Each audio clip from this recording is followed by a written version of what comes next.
Live now though. Okay. I slept for most of the day because I Mm-hmm. didn't sleep on time yesterday. So I just woke up, did a little, just a few things, Yeah. had breakfast, and went back to bed. Slept for a very long time before Good I woke up. life. So Good life indeed. I don't blame you. yeah. So guys, welcome to the conversation today. Today is going to be a very late conversation, and we have here back with us Ada. Hi. One thing I'd say is that I like Ada's energy and I like the way she uses words. I mean, she's always very engaging. So I think people would enjoy this conversation. And today we're Oh, going to be talking about the eight black identities. The eight black identities. No, when I first saw you talking to Gothics about this eight black identities, I was like, hmm, this is interesting. Eight black yeah. identities. And I wondered, is this just specific to black identities? Are there also white identities? What are those white identities? And how did these black identities come about? How did the white identities come about? You understand? Mm-hmm. And what are the specific differences between these identities? And I also wanted to know if you were the originator of this theory of it. If you thought it out and coined it, and you sort of extracted from what you've observed to be able to come up with these identities, or maybe it's a philosophy that's always been on ground. So these are some of the things that we're going to cover in this conversation today. So Ada, welcome to the live stream. So just say hello to my audience. Hello. Hi. Thank you for that introduction, by the way. I hope to not disappoint and bring that same energy. But yeah, I'm You excited to be here and have this conversation as well. Yeah, you couldn't disappoint even if you tried. So there is no fear in that one. Yeah.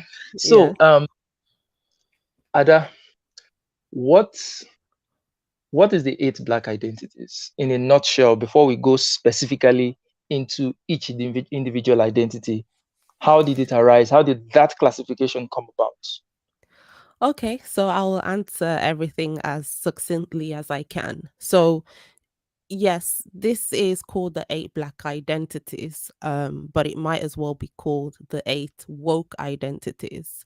But the reason why I sort of made it specific with the word black and sort of the racial identity of black was because last year, or a bit longer than that, there was um there was some I think a post or whatever floating around and circulating in the US, I think in some schools, and that was called the eight white identities.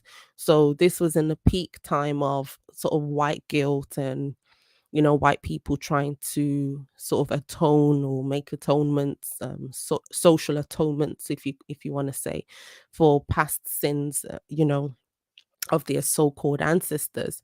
So this eight white identities, I think one of my followers sent it to me, and it basically just separated white people into eight separate groups.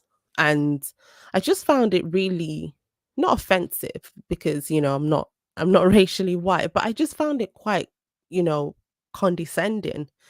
Not even just in the terms of how it was speaking about white people, but even how it was speaking about black people. So, for example, I won't go through each one, but you had things like the white supremacist, which is clear because this is what's always floating around in sort of our woke modern world anyway. But then you had things like the white voyeurist, so white voyeurism, which is a white person that doesn't really challenge the so-called supremacist. They find, quote unquote, the black culture pleasurable, but they refuse to take on the burden of blackness. And then it continued to go on with, things like white privilege, white benefit, and so on. And I just, it was literally a thought of, okay, I'm going to do the eight black identities then.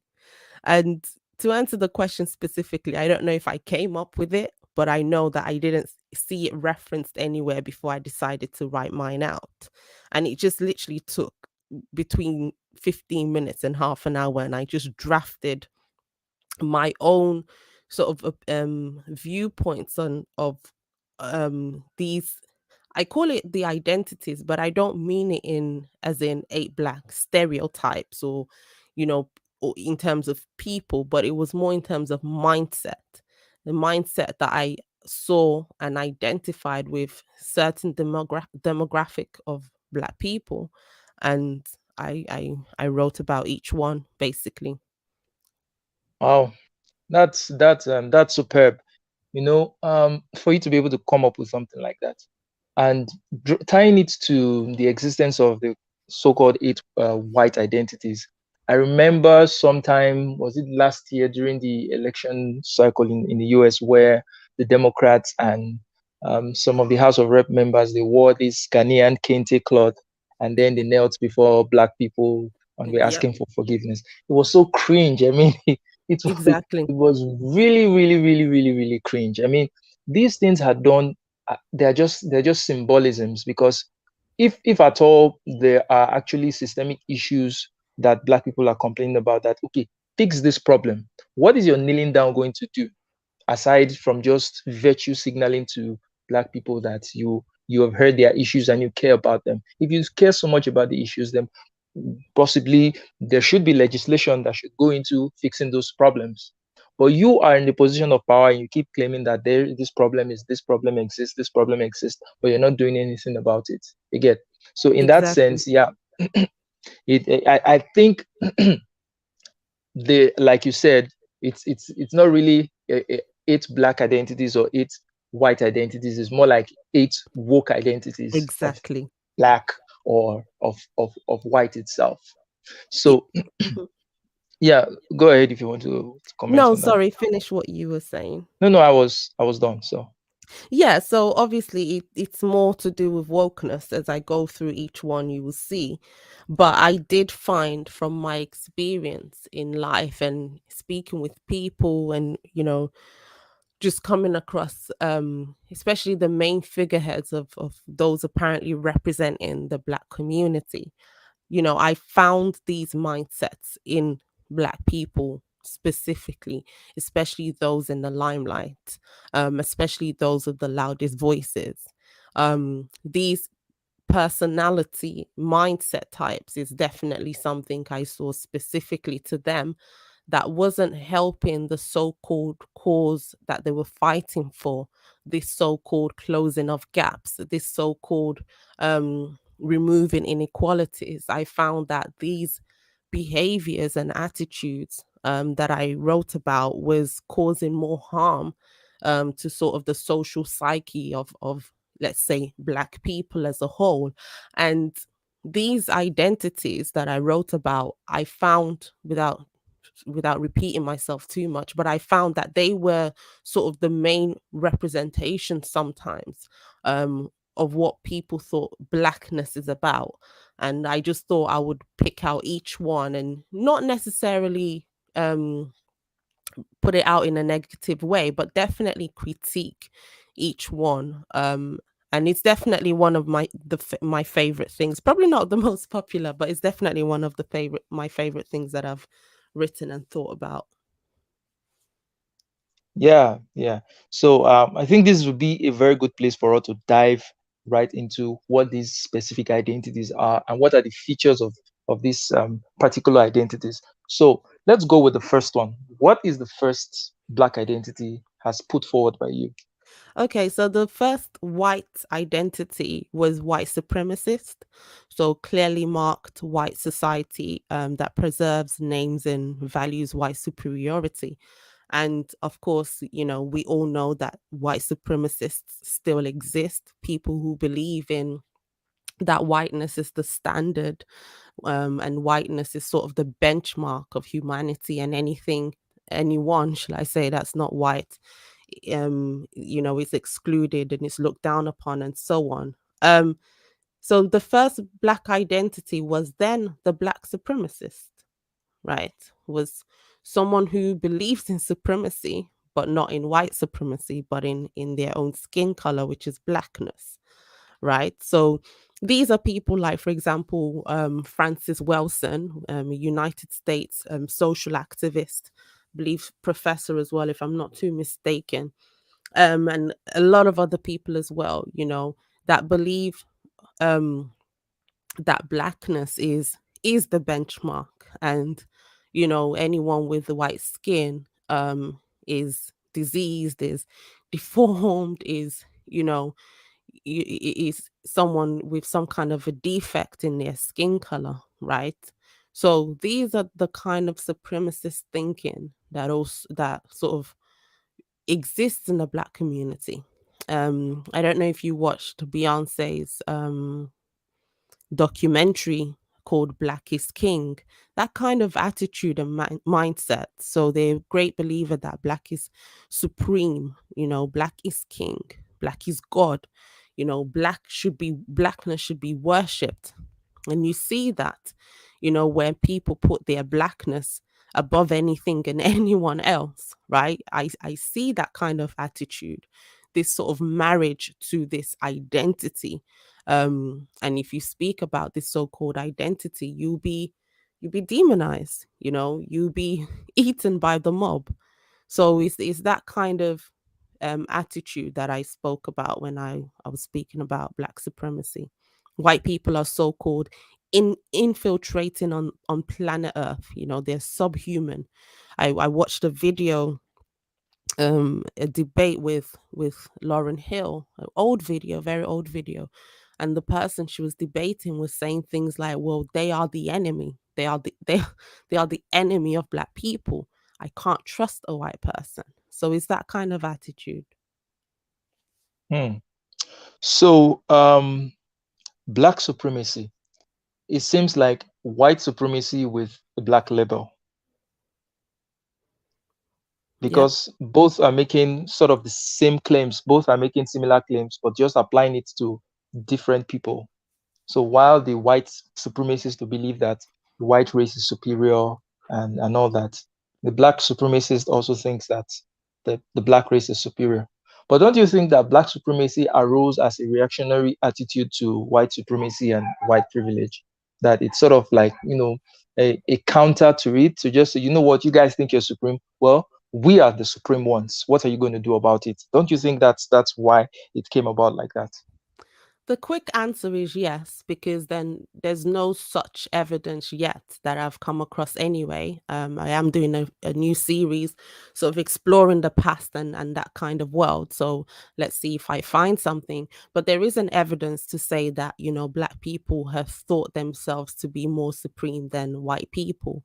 I don't think it's far-fetched if I find that, because once you encounter a group of people that are different to you, um knowing that, for example, when the Europeans and the Americans landed in Africa, and there was that difference, that sort of shock of, wow, this is a completely different looking and behaving human to myself in terms of culture and traditions.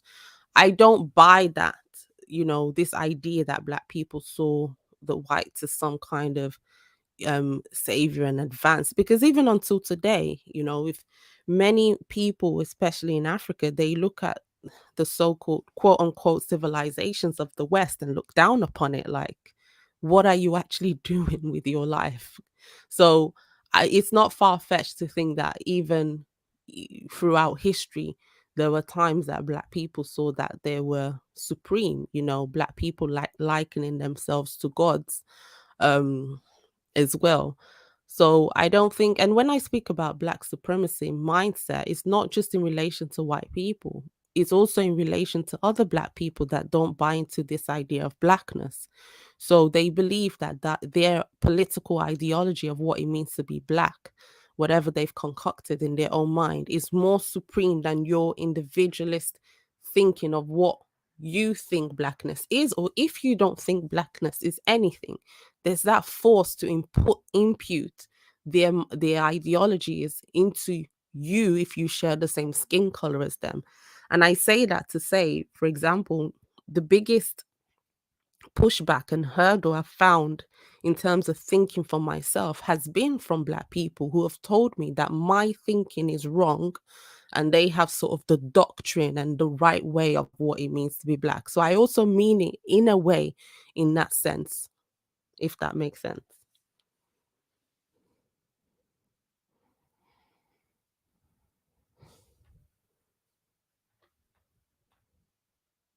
Hello, Ada. Can you hear I'm me? here. Now I can, yes. Okay. Okay. So you said the people who have told you that your thinking is wrong and all that, they're black people. But isn't that because isn't that the case because you are a black person and you're more likely to be interacting with other black people than you are with white people? I can't speak for anyone else, but I don't specifically just interact with black people. And that's even another point. Not so much now, but definitely in my younger days, it was a thing, which even adds to my point about this kind of, supremacist kind of thinking. It's like, what are you doing not acting black? What are you doing not being with your own kind? It's that full control and scrutinization of what a black person is meant to do or not do. So I understand what you're saying in terms of it might mean that I interacted more with black people. It was equal levels of interaction, but on equal levels of pushback in terms of who I decided to be and how I decided to think. Okay. All right. So that was the first one, black supremacy. And I think it's the same thing as white supremacy. And I think both are just they're not good ideologies because as we have said over and over again, the human race is just one race, and we may come in different shades, but underneath we're all basically the same. So let's go over to the next black identity as identified by Ada. What's the next black identity? Okay, so before I even move on, what I will just make clear is that both, let's say, concepts don't have the same impact in the Western society, in the Western world. So, white supremacy versus black supremacy, right? So, black supremacy is more of on an individual level and more of a sort of ideological standpoint, so of individuals, whereas white supremacy, there have been social structures, especially in the past and in some areas today, that definitely have this idea consciously of or subconsciously of white supremacy, if that makes sense. Yeah, it does. It does. Yeah. So the next black identity. It's similar to the first one, very similar, but I called it the black creationist. So, where the supremacist believes that sort of black is supreme, the creationist believes that black is first and everything that exists today came from blackness. So, everything and all things were created by and for black people, all technology, all culture, architecture, science, medicine, education, literature, anything that is good, though, anything that's sort of praiseworthy and in existence today was first stolen from black people. All the lands, all the resources, good inventions were first owned by black people, and it's all, there's no exception. So I had this idea when I would have personal debates with people, and it was like, well, we invented maths, we invented, even in the earlier debate with Lauren Hill, she referenced that. You would have people saying, well, black people created maths and science. The first thing I think of is, if you created these things, then why are there sort of different initiatives and programs, to lessen the bar for black demographic groups, especially in the US, lowering the standards, of admissions, you know, saying that standardized tests are racist, maths, things like maths are racist. So it doesn't compute in my mind how your group, your so-called group, is the inventor and the initiator of such things that you are currently struggling for today. If you were the pioneers of it, then the best person who, or the best people who are good for actually continuing this, work or whatever, is yourself. So that's what I thought about when I thought of the Black creationist. Okay, so just to offer a little bit of pushback, you know, one thing about human history is that it's dynamic, and successive civilizations build upon the achievements of a previous civilization before them. Take the Romans, for example, they built on Greek civilization, the English sort of built on Roman civilization and all that. And they sort of took from things. So is it not possible that the earliest form of these things that these people are claiming, maybe the earliest form mathematics, would have originated somewhere in Africa, and then it gets transported to the Mediterranean, and then from the Mediterranean to Southern Europe, and then to Western Europe, and then it's now domiciled in the West and seems as if it's a Western invention. Is that not possible? Of course, but that's the point. It wasn't created by one person. Many things that are argued to be cultural appropriation or theft of something from, let's say, Black people, like you said, down the line, as time progresses, as you know, civilizations sort of continue, it morphs into one, it morphs into new things. You know, for example, I had a debate about braids, braiding of hair, and you know, all the time I hear how braiding of hair is an invention of Black people, where you can, when you can trace braiding of hair thousands and thousands of years. You know, there isn't one single group that started this style of braiding. Braiding was used for so many different reasons, for work purposes, for ease, for beauty, for status, to show whether a woman was single or married in so many different cultures.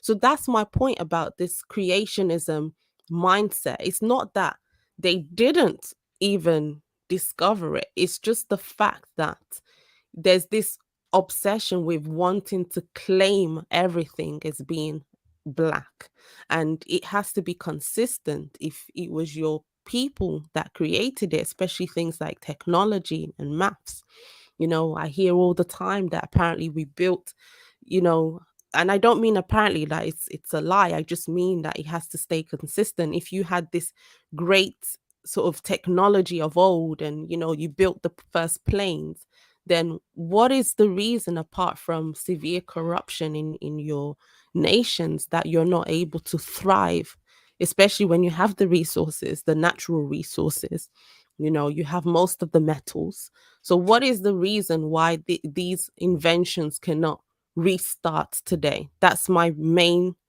critique with this creationist kind of mindset. Now is not the time to talk about all the things you created. Now it's time to talk about the things you can create to move your so-called people forward. Mm.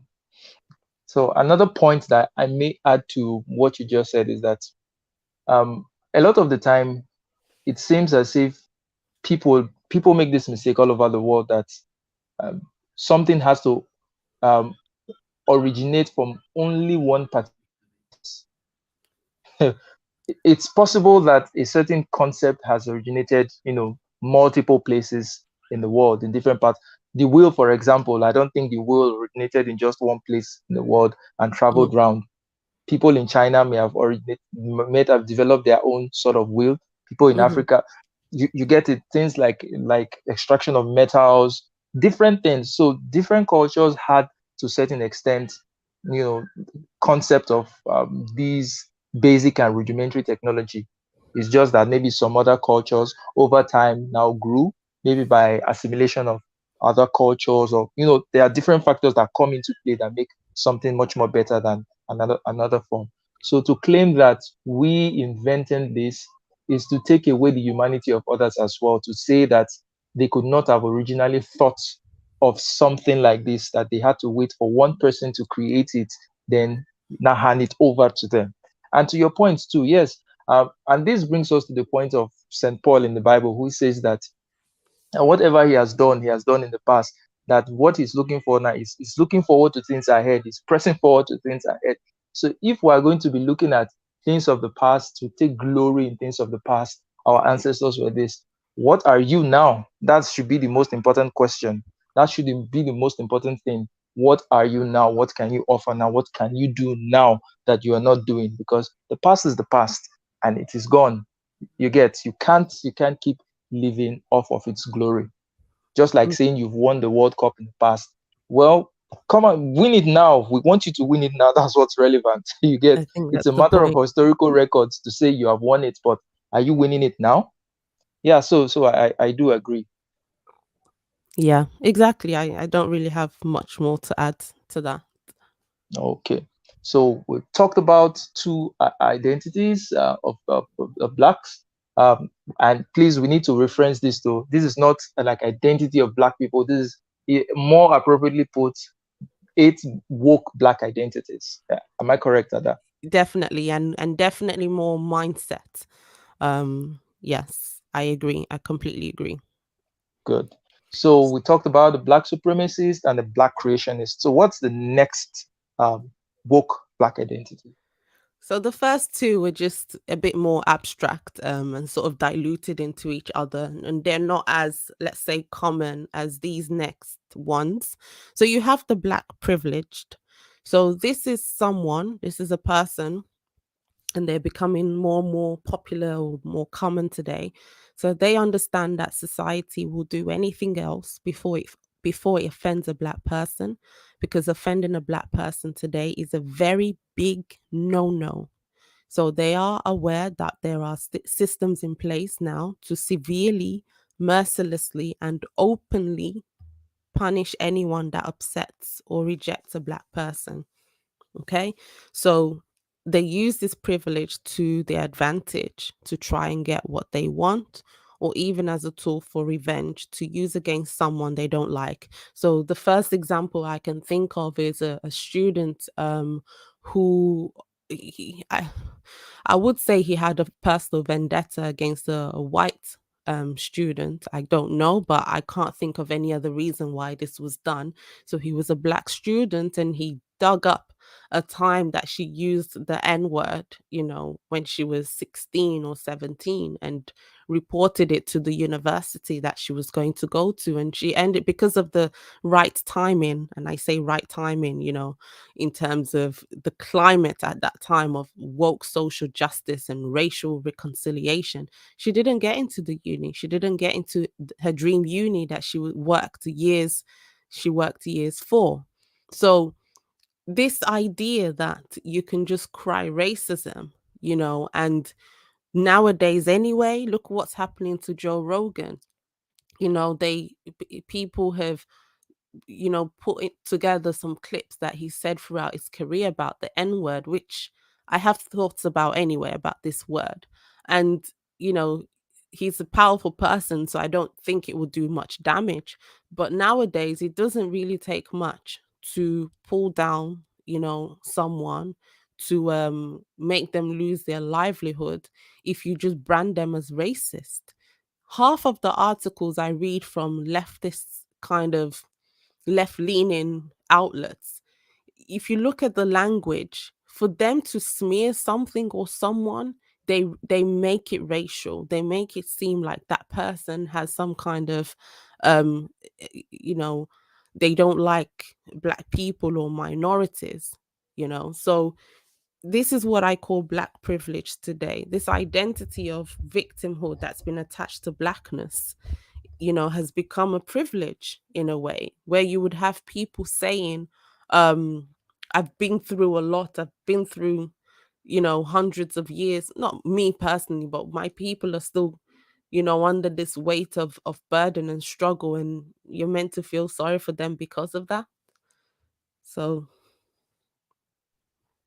Yeah, and I see this as a very common human characteristics or human behavior, where people take advantage of a certain privilege.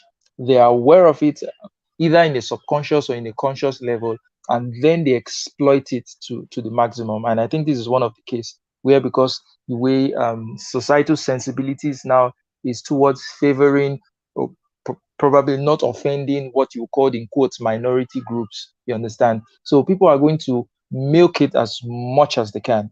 And even though I don't see it as a uniquely black thing, and I know you don't see it as a uniquely black thing, but yes, in this regard, I think it's sort of a privilege. it isn't just the black privilege. I think it's a minority privilege where you can just the word racism is sort of the silver is the silver bullet for if you want to create any problem for a racialized white person, just claim that they were racist, and it becomes another issue, even without at times even without substantive evidence, even without proof.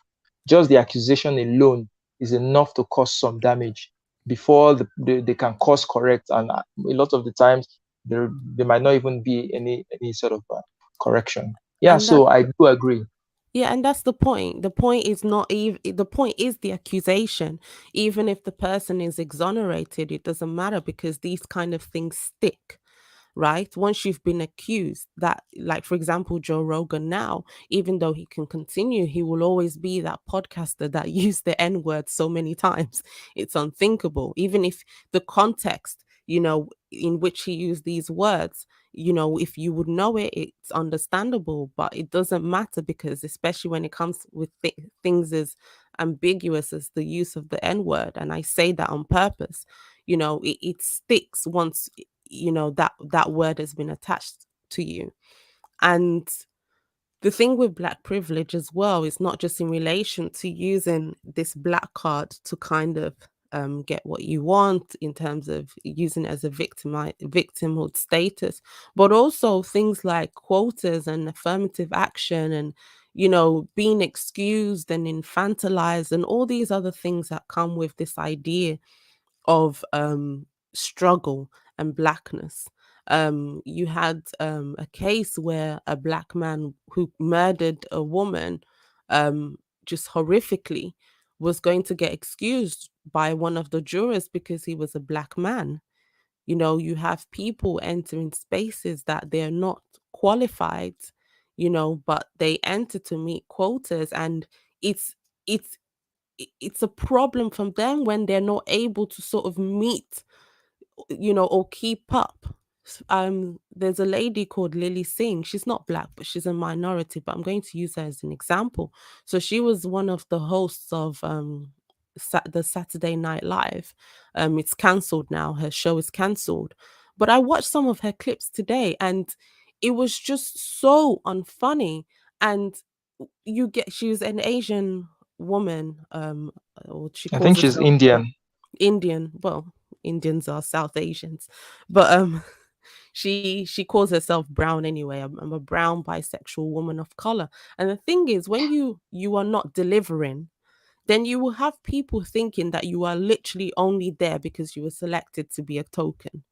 So there's privilege in that sense of you're not really up to that standard, but to sort of appease, the woke consciousness, you are given those opportunities, and literally there's nothing wrong with that. In my own personal opinion, I think however you get opportunities is good on you, right? Because there are also not many other Indian women who fit the bar. I mean, she was successful in her own lane on YouTube. So it's not that she was randomly picked.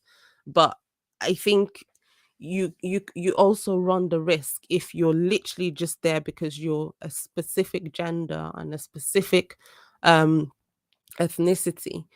And she was doing well way before that, and now even her YouTube channel that went from millions and millions of views is not doing well today. So the person that suffers, if we're not careful, is the person that we thought would give a chance just because of their specific identity. When they don't deliver, they lose. Okay. So now let me push back a little bit. Please. Or let me put a little twist into this. Now you have admitted that there's black privilege. Is there also white privilege? And if Of so, course. what So what are some examples of white privilege that you can outline? so white privilege is this idea that it's not, in my opinion anyway, it's not, or how the SJWs phrase it, it's not necessarily that you had a good life, right? White privilege is not that you even got afforded many opportunities. In a sense, that's a part of it, but the main part of the argument of white privilege is that if you had any barriers or you had any hurdles, it wouldn't have been because of your skin color. So that's white privilege in a different sense. Whereas black privilege, in my opinion, is actually getting afforded certain opportunities that, if you level the competency, sometimes it's not all, you're not necessarily the best one, but to fit a certain, a quota or criteria, you're chosen for that space, right? Whereas white privilege is the opposite. It's not going through, racial discrimination, even though now that's changed, definitely, because white people do get racially discriminated against openly. um and it's always readily applauded. But I think white privilege is definitely a little bit different. There are no clear cases that a white person got a specific job or space because they were white. I know there's an argument that the fact that there are a lot of white people in certain spaces means that they got it, that they're white, but that's not proof or evidence of that. But there is proof, and there are cases where black people have been, afforded entry to universities. To, look at what Biden is doing now in the USA with the Supreme Court justice. He specifically said, I want a woman of color. So that is black privilege. Whereas you will never find ever a case where a federal institution says, I am looking for a white woman of color. Sorry, a white woman of color, a white woman or a white man. Yeah. So when you say white woman of color, Rachel Dolezal comes to mind. But there you go. So, Exactly. but now looking at, let's just talk a little bit about Biden's Supreme Court pick. When he says that he's looking specifically for a woman of color, are you trying to tell me that there are no women of color who are qualified enough to handle that position? Is that what you're trying to say? Because if his criteria, one of his criteria, he can't just pick, of course, he can't just pick any woman of color. She has to have a certain level of competency, or at least the basic level of competency to be able to do the job in the minimally allowable way that that office can perform. So when he's saying that, is it not possible that he's looking for someone who has the competency but also fits this racial and gender classification?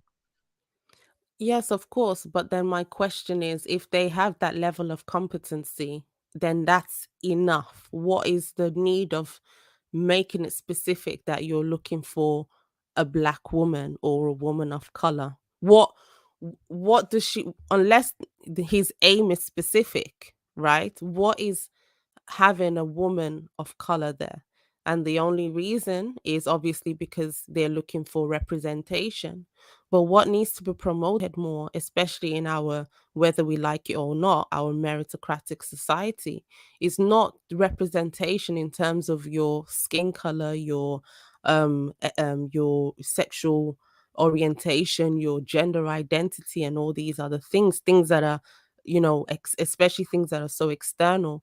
What the representation that should be honed in society is the representation in sort of thought and diversity of thought, people who are able to not be there as a token. And just imagine the person that's going to be picked for this role, like what many think about the press secretary that's currently, I don't think it's a press secretary, I don't know her role, but she's a black Is it woman. Jen? N- Okay, no, that's not Jen. no, she's a black woman. I don't know her role. Maybe media. I can't remember. All I know is I watched a segment of her speaking and I was thinking, what the hell are you talking about? And I don't mean that in a, just trying, because I'm not even on any political sides, but it was just, I couldn't understand her thought process and what the way she was answering the question from the reporter. So when you embarrass yourself like that, and everyone knows that the reason you were picked is because you're a woman of color, what does that send out? What message does that send out about the general, people of color in society? And to speak about, to answer your question directly, if your aim is to show, that these equalities in society can close, and there's a wrong stereotype, and we need to be hiring more let's black people, brown people, whatever, then you need to make sure that the person you pick is competent, and even more competent, right? Because if they make a blunder and continue to make blunders, then it doesn't serve your intentions correctly. Even though I don't think their intentions are pure, I think their intentions are just to pander, right? um but if you want to talk about competency, then the competency must be right for that specific role. Okay. So let me still play the, in quote, devil's advocate now.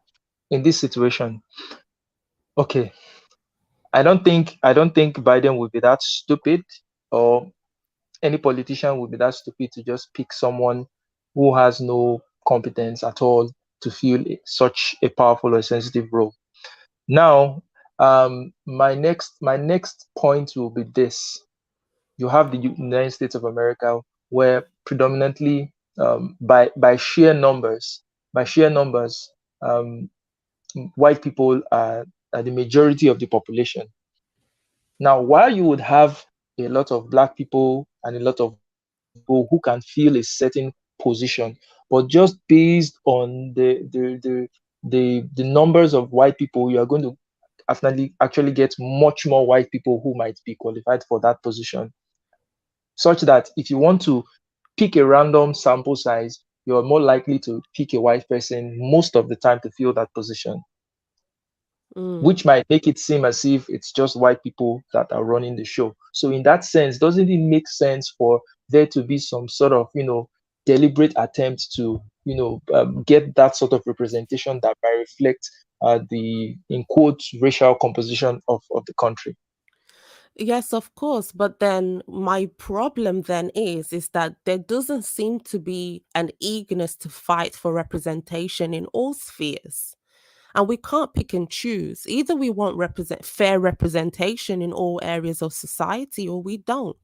So what I see is, for example, it happens all the time. Or there's not enough black presenters. There's not enough black CEOs. There's not enough black music artists, which I doubt. They pick on these sort of high profile, high visible roles, but we don't fight for there's not enough representation maybe in other spheres that are not so, you know, how can I say, uh, lavish, if I can use this word.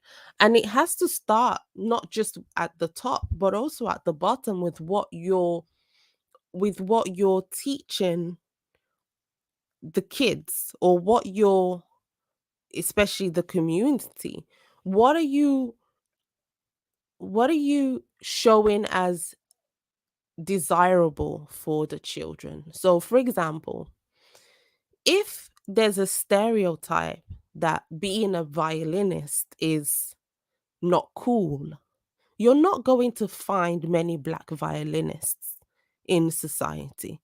So it's one thing to say, well, there's not enough and that's the institution. Okay, we can have that conversation.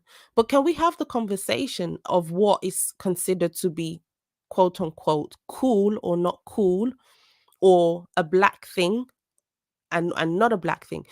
The amount of times I've heard, well, that's not a black thing to do, or that's not a black way, or more precisely, that's the white man's system, or that's the white man's way. This is not our way. This is not our civilization. This is not our people. That's why you have talks of tearing it all down, right?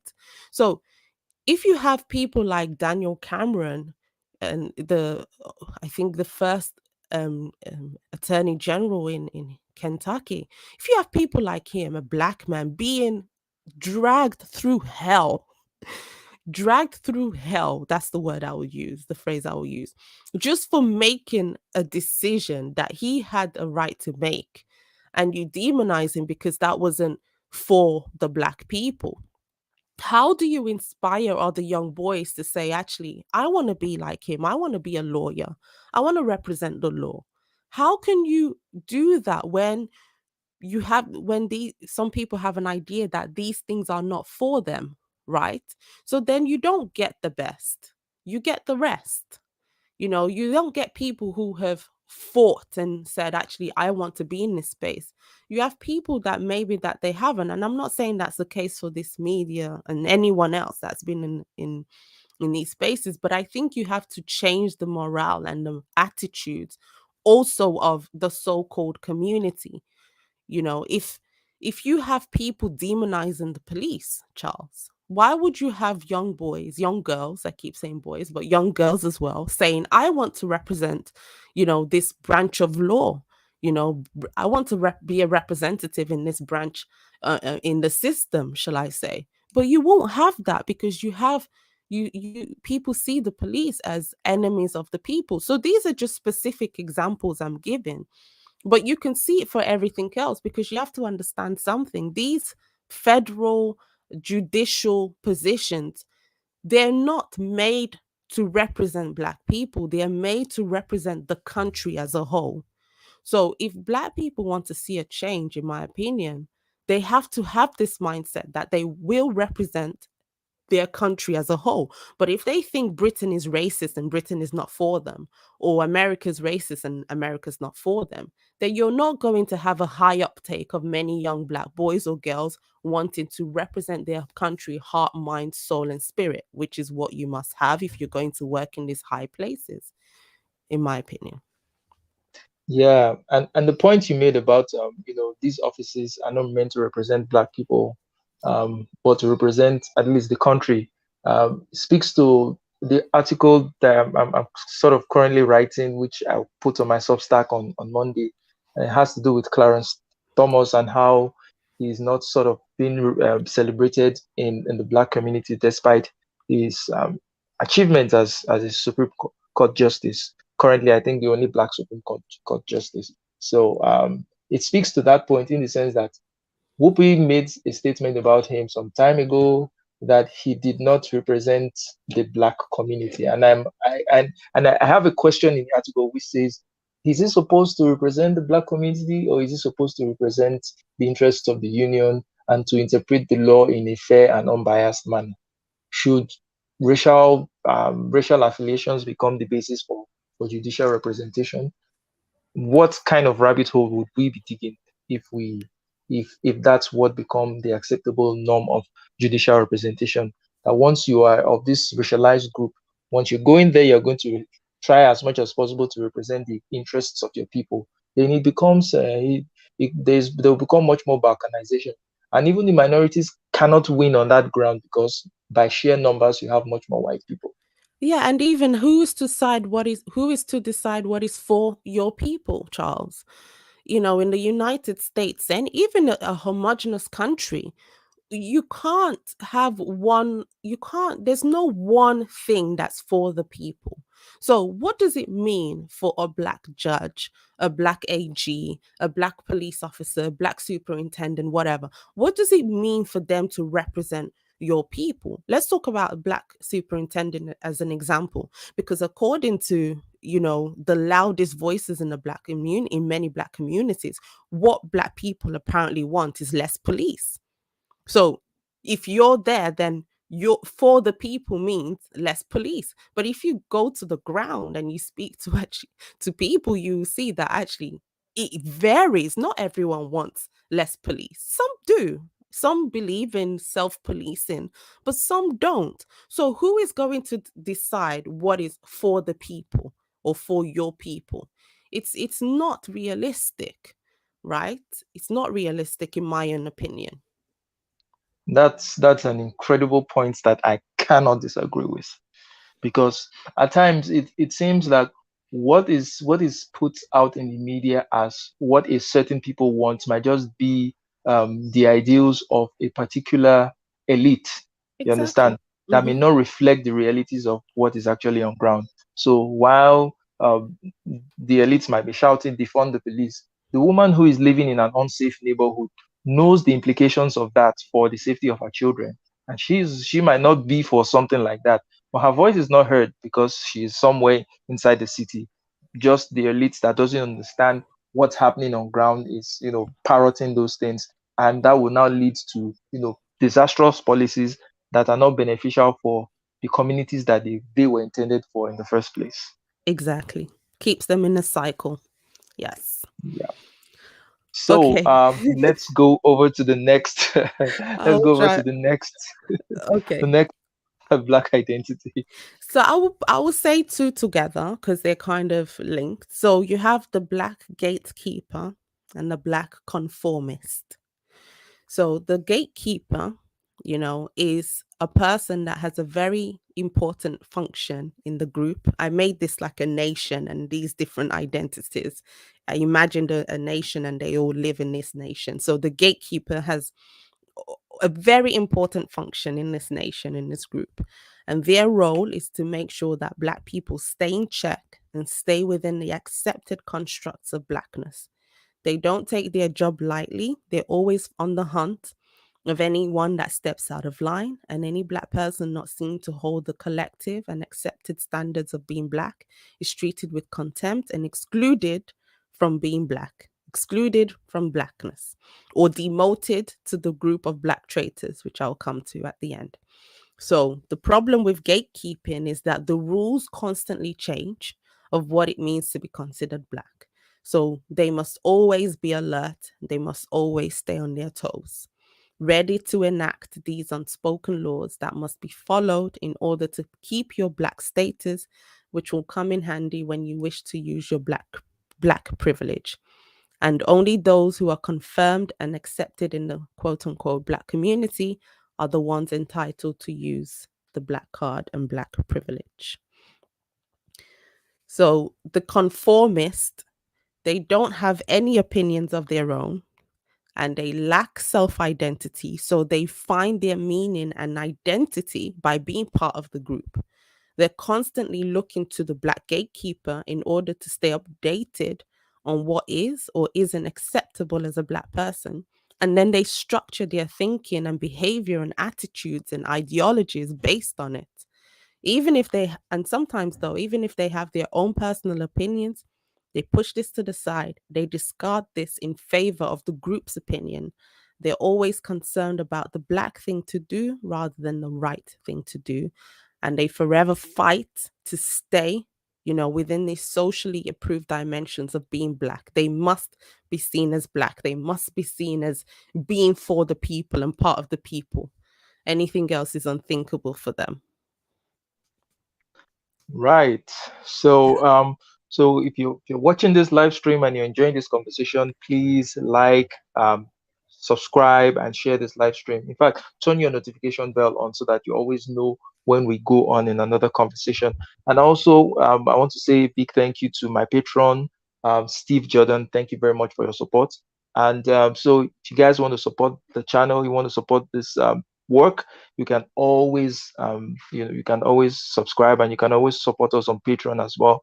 And you can also support this stream with super chats. So thank you very much. So let's continue with the conversation. So we just talked about the black gatekeeper. Oh, that's a cool one. Being the gatekeeper, being to being the one to decide who comes in and who doesn't come in, being the one to decide who is black and who is not black. And I think Joe Biden is in the board of committee of that black gatekeeping.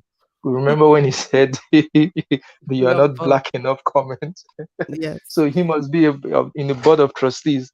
So, and then the black conformists, which seem to have no, they really don't have an idea of their own. They just want to seem to belong to something. Just want to seem to belong to the tribe. Yeah. So, what's the next black identity? So you have the Black apologist. So they believe that being born Black is a responsibility in itself and a burden, according to the writer of the Eight White Identities. So therefore, no other responsibilities or so-called burdens, should be placed on a Black person whilst they live on this earth. Therefore, a Black person can do no wrong and they can never be wrong. And when I say Black person, you can also, I'm talking about basically infantilization and excusing of bad behavior and wrong choices. And I extend this also to the wrong actions of even states in Africa, that misuse their countries. and resources and money and so on. And guaranteed, if you have a debate with a woke person and ask them what the issues are contributing to the state of the underdevelopment in many parts of Africa, they will blame solely the Europeans and the white man and so on and so forth. And when you challenge and say, okay, I understand that they do have many companies, many institutions have a part to play in the continuation of exploiting Africa. But those who are entrusted, to distribute fairly, public funds and so on, to at least the basic things like healthcare, education, standard good standards of living, but they have the money. There's this false idea that there's no money in Africa, but there is money. And when I say Africa, I mean different. I don't mean Africa as a whole. And there's a lack of recognition and understanding that some blame has to be put on the people that are also exploiting their own. So it's the same on if you come on an individual level, and where justifications are made for high crime rates in many neighborhoods. And it's always attributed to external things such as systemic racism and poverty, and it doesn't make sense. For example, in the UK, the group actually with the highest poverty rates are Bangladeshi people, high on, or shall I say, high on unemployment rates, which have been linked to high crime rates, high unemployment rates. The highest is Bangladeshis, not Indians, not Pakistan, Bangladeshi people, but they don't have the highest crime rates. So this is very disingenuous to link poverty solely as the cause of high crime. Not that it doesn't play a role, of course it plays a role, but to say it plays the main role is not honest. So the Black apologist, or the apologist in general, makes excuses. I watched a clip from many, actually, not just one, many, that justified the looting and the destruction of many black businesses, as the right of the protesters to be heard. And I'm thinking, how does stealing a Sony TV, you know contribute to you being heard? It's not true. So this apologist excuses bad behavior that doesn't serve the individual and the community at all, doesn't serve them well. So yes, they are yes, they always excuse Black people from taking responsibility or being accountable for their own actions. Every error they make must be due to the effects of slavery, racism, Jim Crow, past colonization, Black fatigue, white supremacy, and oppression. And if a Black person chooses a wrong path in life, then the Black apologist is promptly on hand to defend them, and they argue that such a person should be at least free to commit as many mistakes and wrongdoings as they want, as since they are not free to do anything else in life. Hmm. Now, the comment you made about the Black apologists, especially when you took it to Africa, sort of resonates with a theme of my book, my crime fiction novel, which featured the debate on race and colonialism. Now, in that book, I don't know if you were in Nigeria when that sort of conversation was, when it was somewhere in the air where all the time the problem of Africa was just blamed on, it's colonialism, it was the white man, it was the white man. Although that sentiment has sort of died down, but I Mm, think it was there while I was growing up. And I sort of explored that in a debate form in that book. mm-hmm, Guys, you can check out my book on Amazon. It's called Hotel Shendam. So it's a crime fiction novel, basically, but within it, there was sort of a debate and interaction between two men, a Black African man and a German. And it started out as an altercation where the Black man accuses the German and the white man that all of Africans' ills are caused by the white man. And it got physical, but someone was able to step in and turn it around into a debate. And I sort of made case for both positions and made a case for the Africans' position, seeing how what the white man has done. I also made a case for the German's position or the white position. So it's an interesting read to give you sort of an idea of what the conversation was like in Africa regarding that, which is sort of similar to what's happening in America with the accusation of white supremacy and white privilege and all Mm, that being the source of all black wars. So I just wanted to chip that in. Yeah. So yeah, black apologist. I think I saw something on Facebook during that George Floyd incident where some black students were saying they were too traumatized to go to school, so they yes. shouldn't be Hmm. allowed to. They should be given the day off just Happened because in Oxford. a person was killed. Yeah. So That's the apologies. no. Well, in this case, in Oxford, they weren't, I don't think anyway, they weren't black, but I'm sure, well, I don't know. I can't assume, right? But, the institution itself has a lot more white people, if I can say. So, like we keep reiterating, I've called it the eight black identities, but this applies to any other ethnic group, So it was very insulting for me, and the black apologist is my worst, because it's very insulting to black people. When I read that, you know because of George Floyd being killed, many black students were excused from taking exams in Oxford University. I was so angry, actually. I was really angry, because I thought to myself, I went to university and I went through so much, even personal things. And I said, I'm going to do my exams because this is life, for goodness sake. So, you want to tell me that of all the students that were so called excused from this random event that happened, because we're in Oxford, right? We're in the UK, something that happened hundreds and hundreds and hundreds of miles away. You want to tell me that they didn't go through personal things in their own lives that they had to overcome and say, actually, I'm going to push through? A grandma didn't pass away, an illness didn't happen during their course of university, and they said, I'm not going to give up, I'm going to find my way through. And because of something so random, driven by the woke media, they suddenly tired and fatigued and in pain and writhing in suffering. It's so insulting to me. I don't even have the words. Wow, you have thought this through, and it makes a lot of sense. It does make a lot of sense. So we've covered seven, I guess. Yes. Six, seven. So Six. we're down to the last one. So what is the last Last black woke two. black The identity? last one is very short, so but I will talk about the black guilt because this is different.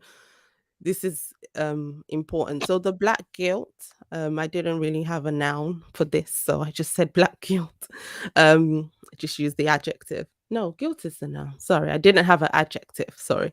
So I just called it black guilt. This one is a highly successful black person. They started from having very little, like the majority of people in the world, and they built their way up with hard work, study, dedication, perseverance. Now they own their own homes, have a great family unit, drive beautiful cars, travel to beautiful places. Yet they feel guilty because they feel that they left their so-called brothers and sisters behind in the struggle. So they don't allow themselves to enjoy their riches in public anyway. In private they do, but in public they still pretend that they're somehow in the struggle. They still understand the pain personally, and because they believe that talking about success and freedom is almost the white, and individualism is the white man talk. So this is the person that has this mindset um of guilt, which is a noun, which forget the grammar Hmm, side of it, I'm tired. Yes. black guilt. So Yeah. that's the last of the identities. The The last eight. one is the black traitor. Oh, So this okay. So that's the last one. I think that the last we and the should best. the last and the best, right? Yes. Okay. So This is what let's we'll go. probably be branded as. That's why it's the best. So let's go to the last one then. I'll put the link to the stream in the comment section so people can call in after. So just go ahead with the last one. So this is the one that opposes the general prescribed opinions and views of what it means to be Black. They understand and appreciate the injustices that exist in life at many different and complicated levels, but they refuse to conform and personalize every struggle as being something unique to their ethnicity, if I can say. And they refuse to conform into a forced way of thinking. They are not moved or driven by expectations placed on them, and they live their lives unattached to mainstream narratives imposed on them. They don't crave acceptance or group belonging. They're completely free. They live free, they speak free, they think freely, and it's this freedom that makes them a traitor. Because apparently, the reality of a Black person must only be in relation to oppression, and anything outside of this reality is a betrayal to it. Hmm. Sounds like you and I guess. Yeah, I wrote that one because that's what I've been called so many times. So that one definitely resonates. I So don't know let me what let I'm me being a traitor to, but there you let go. me, let me play the devil's advocate too. Ada, aren't you trying to get to be on the good side of the white man? Aren't you saying these things to curry favor with the white man? I mean, you have sort of offered a critique of Black people, Black culture, Africa, without as much as saying anything about white people, without as much even acknowledging the things that are you trying to say that they are perfect, that they are blameless in, and there is no merit to the claims that Black people are making? Is that what you're trying to say? Oh, I definitely critiqued white people and understand that, you know, there are institutions that have biases there, which I mentioned, in the beginning about white supremacy and how it actually impacts more in the Western world, and how the exploitative behaviors still continue from many companies that are European and so on. But there has to be a balanced view of things. And just on a personal level, the things that have has caused me to excel in life is when I looked within, when I searched within and found, things that I was doing or not doing that contributed to where I was or wasn't. So I'm so sick and tired of this narrative that every issue with anyone pertaining to Blackness, whether individually, socially, internationally, any problem must be something external, must be racism, must be white supremacy, must be exploitation. These things are there, can be there, but the main urgent issue is the things that are perpetuated by the group itself, by the individual itself, that actually keeps the cycle running. So there's no point talking about abstract, and I use the word abstract on purpose, abstract intangible things like white supremacy and systemic racism, where you are, or your group, or the group you're fighting for, and so on and so forth, is contributing to the problem.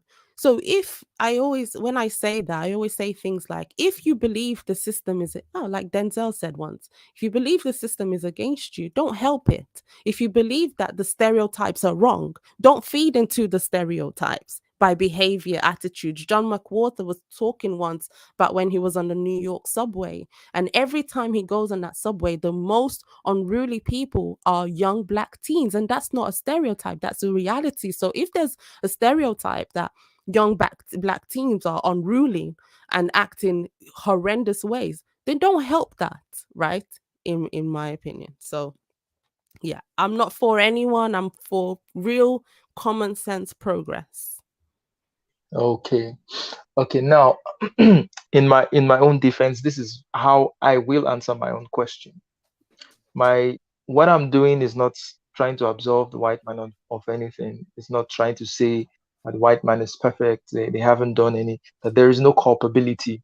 But what is the point? What is my point in dragging them? What is my point in invoking anything that has to do with the white man when I know that, in quotes from the Bible, judgment must begin within your own house. So I sort of want to set my own house in order before I, you know, Before I begin to criticize the house of someone else, I think there are a lot of issues within the global Black communities that we need to deal with, and that would be much more productive, would give us much more results if we're able to resolve these issues than if we're trying to resolve the issues that we're accusing, say, the white man of. You get? So Yep. in this sense, I'm looking inwards. I was in a conversation a few days ago with some Africans on a server, and we're talking about Pan Africanism and all that. And one of the East African guys was like, um, he wants African Americans to come to Africa to invest, and that will solve the problems of Africa. I'm like, dude, look, it doesn't matter. He was saying it was preferable for African Americans to come invest in Africa than white people, because African Americans have the same skin tone with us. And I said, look, it doesn't matter the skin tone of the person that's coming to invest in Africa. If you Mm-hmm. do not solve the problems or the endemic problems of corruption, of nepotism, of tribalism, of Mm-hmm. those things, it doesn't matter. It's not going to work. And like you referenced earlier, the problem of Africa is not money per se. Pump all the monies into a system that is designed to fail. It's going to swallow up all those money, and it is still going to fail. You get? So what I'm doing is a critique of myself, is a critique of my people, is telling my people we can do better, we can rise up above this condition, and we need to start doing it from within. You understand? And it is by the time we have been able to a large extent, solve some of these issues, these internal issues, and then nothing is working, they will not now say, okay, we've done all we can, and nothing is working. Maybe we can look at somewhere else for why this thing is not working. But as of right now, I don't think blaming the white man or pointing hands at him is the most productive way for us to get the things that we want to get. So you mentioned you don't think the problem of Africa is money. What is the problem? I just mentioned Sorry. some of them in a row. What? Nepotism is a big problem. Corruption is a Okay. big problem. Okay, sorry. Um, Yeah, I was waiting. I didn't hear the corruption part. So I disagree, and I think they are problems. But the problem is for me is that those things exist everywhere. They exist in the United States. They exist in the United Kingdom. For me, I see the problem as even while those things exist and will continue to exist, there's no understanding, and I don't care how that sounds, that there needs to be systems in place to at least help the standard man in your country or the standard person in your country. And I always say it like this: in the UK, the politicians are corrupt, but you still get to eat. In a place like, let's say Equatorial Guinea, the politicians are corrupt and you starve.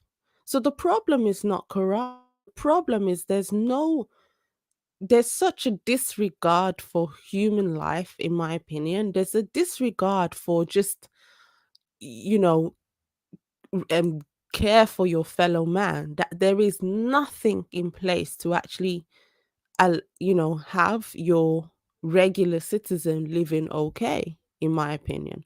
So I don't think it's corruption. I think it's more that. I know I'm okay. saying the same thing in a different way, but Yeah, yeah. I'm I just I still tired think of everyone thinking, because I even looked at the transparency index or whatever that's called, and it's a list of all the corrupt countries in the world. And even though that institution itself, I think it's quite corrupt, from things I've read. But anyway, they've been entrusted to compile corruption lists, and the list is not wrong. You have many African countries at the worst. Somalia, Equatorial Guinea, Nigeria is not, it's not the bottom, but it's all there. So every country is corrupt. Maybe the Scandinavian ones, not really. But I'm not going to be here and pretend that the United States and the United Kingdom is not corrupt. But they have things like the rule of law, care for the individual and things like that. That at least they're corrupt, but your people will have the basic necessities and even more afforded to them, if because there are systems in place to reward those who, work hard and so on and so forth, even though that's not always the case.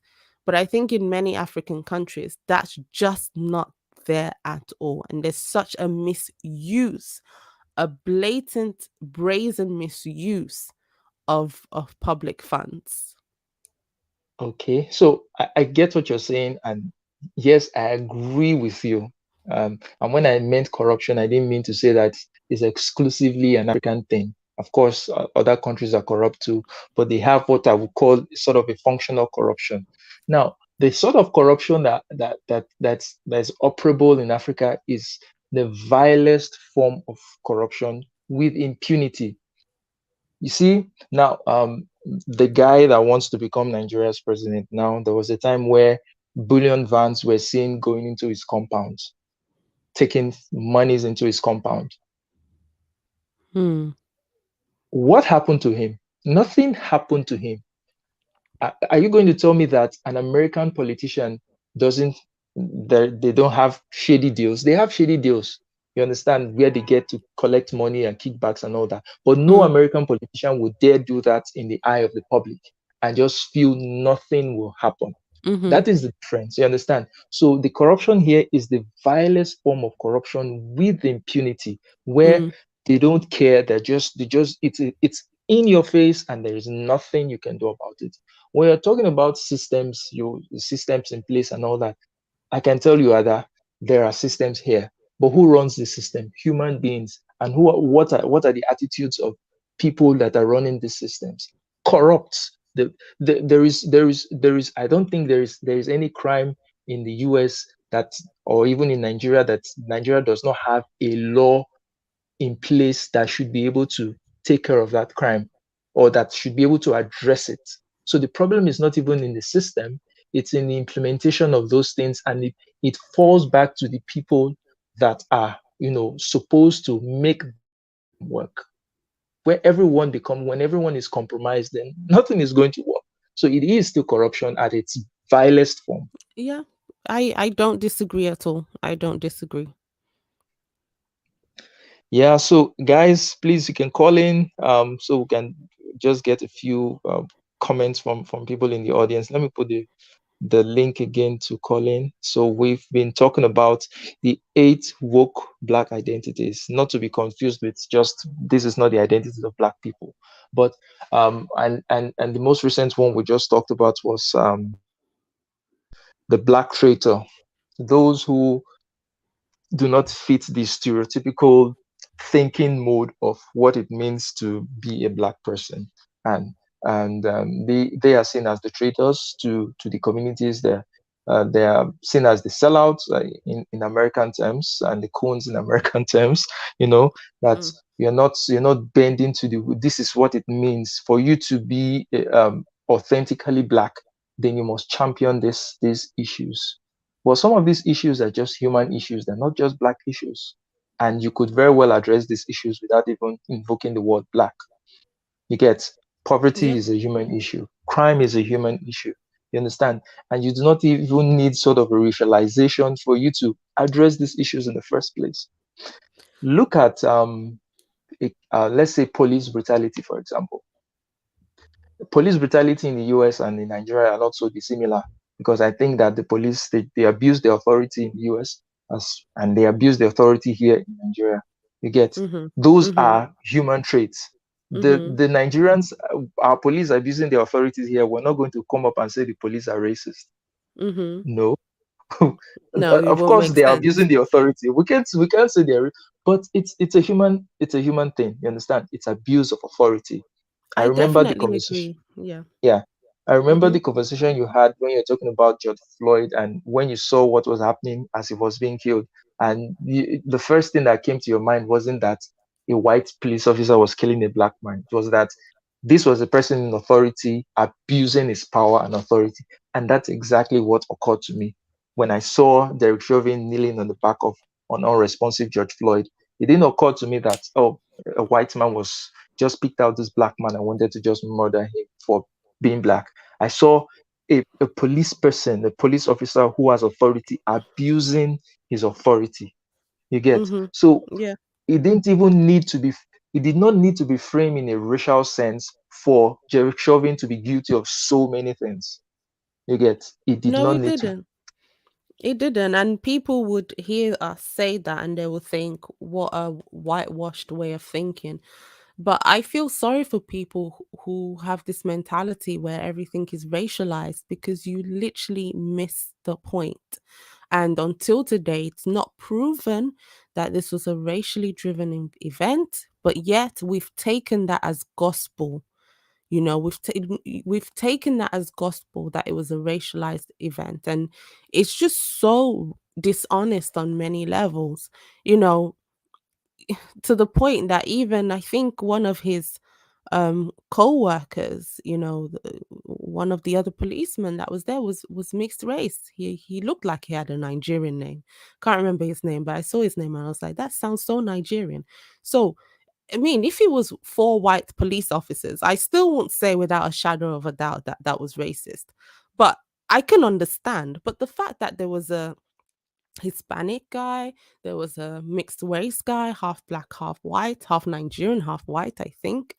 And, you know, people are so convinced that this was a racial event. It just baffles me. And what I see with that is that there's this, what's the word?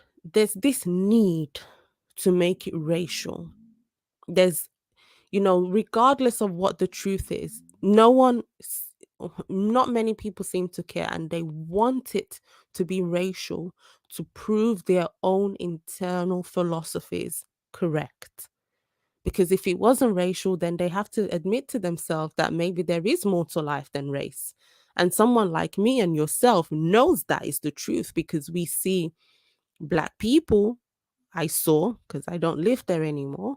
But when I was there, I certainly formed this worldview because I saw the people who I saw abusing powers, the people who I saw taking advantage and exploiting was only black people. And then when you say that, you have the apologists come in on cue, say, well, they learned that from the Europeans. Like someone said that to me when I was talking about African exploiting their own. And the comeback was, well, they learned that from the Europeans. And I'm thinking, like, so that defeats your purpose because Europe didn't give birth to Africa and diabolical things were going on in that place before the Europeans ever and the Dutch and the Portuguese ever arrived, right? Yeah, and to even admit something like that, what does it say about About the you, agency of black people? I mean, nothing. It that doesn't say anything.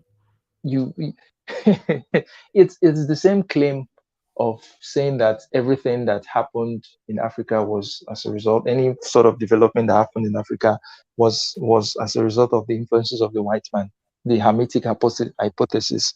This Hermetic hypothesis flipped on its head, but it's the same thing to say that Africans could not have been good or could not have been bad without the influence of the white man, which is so not true because Self-defeating. yes, we're humans and humans have tendencies. Humans have the capacity for good, they have the capacity for doing terrible things, and it can happen without even external influences. It can Exactly. happen without. So I The really don't presence, get yeah, the by that presence, argument. the presence or absence of the Europeans doesn't make the actions or the inactions of people of Africa good or bad. And I just don't understand. It's like what we talked when we talked about this that term people of color. And you're just so self-defeating because you just end up centering the thing that you say shouldn't be centered in the first place. Any development or underdevelopment, you know, I know we keep talking about Africa, but of Africa is due to the Europeans. Every success, or not every success, but you hear this when you get successful, especially more not in the arts, you know, in the entertainment industry, more in the intellectual fields. When you have people in those fields, you know, that are successful, you get the whole, well, it's because they're being used as pawns, they're being used by the system, they're just being allowed to be there. You know, when Tim Scott said America's not a racist country, when Tony Sewell here wrote that Britain is not rigged against black people, no, they couldn't have their own opinions. No, they had to be used by white people. So the successes and obviously the disadvantages of black people always seems to be because of white people. Does it make sense? Oh my goodness. This has been a wonderful conversation. So, if anyone wants to call in to join this conversation, the link is in the chat. You can call in. If not, we're going to wrap up in the next in a few minutes time. So, Ada, thank you very much. This has been a wonderful conversation with you. Just take me through your thought process when you first came up, when you first conceptualized this eight black identities. What's going through your mind when you first It conceptualized them? was it was just a knee-jerk reaction. I saw the eight white identities. I read through them. I saw the reception of it, which was, applause and yes, this is what we need, especially from white liberals. Thank you for educating us. Thank you for showing us who we are, that we are voyeurists, that we are, and all these things. So I just said, well, I wonder what reaction I would get if I do the eight black identities. I wonder if it will get the same applause and the eight and the same, yes, this is true. There's a lot of apologists. Yes, there's a lot of gatekeeping. But obviously, of course not. What I got privately, I got a lot of, yes, this is true from black people and white people privately. But of course, it's not as circulated publicly because people don't want to lose their jobs, right? But so that was my kind of thought process. It was just, I didn't really think much of it. I just in terms of what I was going to write, I just literally, because people, I think it was, I saw on the Discord, people say, well, what did you read? And I say, well, I read the observations of life. This is literally the kind of mentalities, especially growing up as an African immigrant in this country, the kind of my mentalities and identities I wrote about are the identities that I've experienced all through my life until today. The black gatekeeping, who I could date and who I couldn't date, how I could speak and how I couldn't speak. I had people telling me that I was weird for a black girl. When I say people, I mean black people. I wasn't so loud all the time, and I would get comments about that, you know. So, and I'm talking about black gatekeeping. So, these things are things that I've seen in the public sphere and I've experienced, unfortunately, in my own private life as well, and even whilst speaking out and doing this work. So it was a reflective moment, actually, you asking me that. I'm just thinking it was quite weird to go back and relive all those moments that I encountered each of those identities in my own life. And even sometimes I even employed that when I was in I wouldn't say woke days, but definitely when I was trying to fit in a bit more than what I try not to do now. Mm, So we have Larry in the Larry has just joined. So welcome to the conversation. Let's hear your thoughts. Greetings, greetings. Thank you for letting me on. I just wanted to find out. I might have missed when Ada told us, but what? When was it that you suddenly changed in your political viewpoint? When you suddenly came up with the political views that you have now? Was there a particular incident or a series of incidents that happened over time that helped you shape where you are now politically? Hello, hi. Thank you for your question. Hello. I try not to be political, and I definitely have never been political. I don't have any political affiliation, even though when I started the Different Voice work 18 months ago, I kind of branded myself temporarily as a conservative because I do have socially conservative ideas, especially about individualism, free market and things like that. But when it comes to repping a government, that will never be me. Just because I didn't rep governments in my own home country, and I don't see the point. Of course, I vote, I see the best policies and things like that, but I don't ride or die with political parties. But this kind of mindset that I have today, it really happened from a series of events, and it happened when I came to this country at the age of 10. And there was always this underlying narrative that I would struggle, or I would struggle more, or I would find a lot of things difficult because I'm a black woman. or black girl at that time, and I'd heard that a lot, especially about whiteness, not in these same terms, but in some way or another, about racism and how I could potentially be treated, because of my black skin, my hair, my um, everything else, my name. But I didn't find that. I found that the times that I was actually outcast or bullied, or left out on account of my skin color was from black people. So whether that be a black Briton, so someone who was born here, or a black Caribbean. So because those narratives didn't coincide or sort of connect, I'm not a stupid person. So I was like, well, there's some untruth here. And I'm not going to, because what I'm saying to you, a lot of black people think and feel the same. But they're so, like I was talking about the black conformists, they're so tied in with this idea of blackness that they don't admit to themselves that that's true.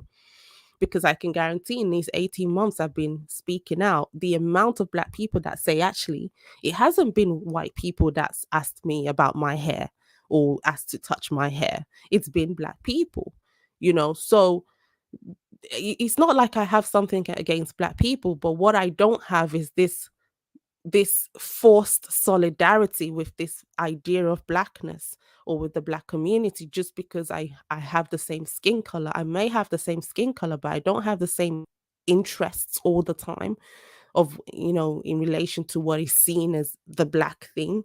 I definitely don't have the same mainstream view. So I don't feel compelled to represent this idea of blackness that's in mainstream society. I don't know if I answered the question. Oh, you did. You did.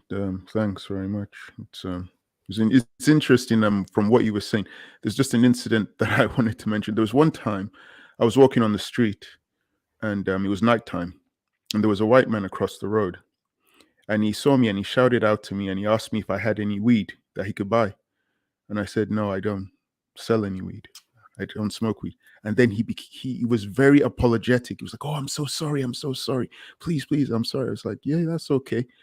I didn't get angry with him. Some people might have gotten angry and said, "Oh, he's racist. He saw a black guy and thought, he smokes weed." But I thought, It's crazy. if there are a lot of, because I happen to know a lot of black people who do smoke weed, so I didn't. I thought, was he right to have that stereotype? I thought, I guess if he's in a town where the bulk of the black people he's around are always smoking weed, maybe it's all right. Maybe it makes sense that he would think that about me. So I didn't get angry at him. I didn't call him a racist or abuse him. I thought, yeah, well, that's it. Well, I don't know, because I don't know. It's like the thing you were saying about the kids on the train who were being antisocial. If you see certain things, they can contribute to the negative stereotype which people have, but you can't ignore the fact that that problem is taking place. And then you have to address the problem and then fix the problem. But if you don't really address the problem and you say the problem's somebody else's fault, the problem doesn't go away, and that problem's like a stain. It just sticks with you and your people and your skin color. So some of what you were saying I kind of agreed with. Most of what you were saying, I didn't really have any problem with it at all. So it was very nice. I would have come on a lot earlier. It's just that Charles kept on putting a different link in the chat. He thought he was putting the StreamYard link, but it was something else. So that's why I took one. Anyway, I won't take up any much more. I think there's somebody else here who might want to ask you a question. Sorry. Great story. It's crazy though. I wouldn't necessarily say it was racist or not, because I wouldn't, because racism is this belief of sort of less than and so on. So he just had a stereotype, which stereotypes is another conversation, and I think stereotypes is wrong in themselves, because if I had a stereotype, let's say, of a particular group, it's not right to then go to a member of that group and then mention that in the first place. So of course it was not right, but I don't know if it was racist. And I think the overuse of this word racist actually doesn't help the real issue of when racism manifests itself, like what me and Charles were talking about, the George Floyd incident, falsely naming things as racist. You get blindsided to what real issues are, which is abuse of power with some police members, but yeah. Yeah, true. I would agree with that. I would agree.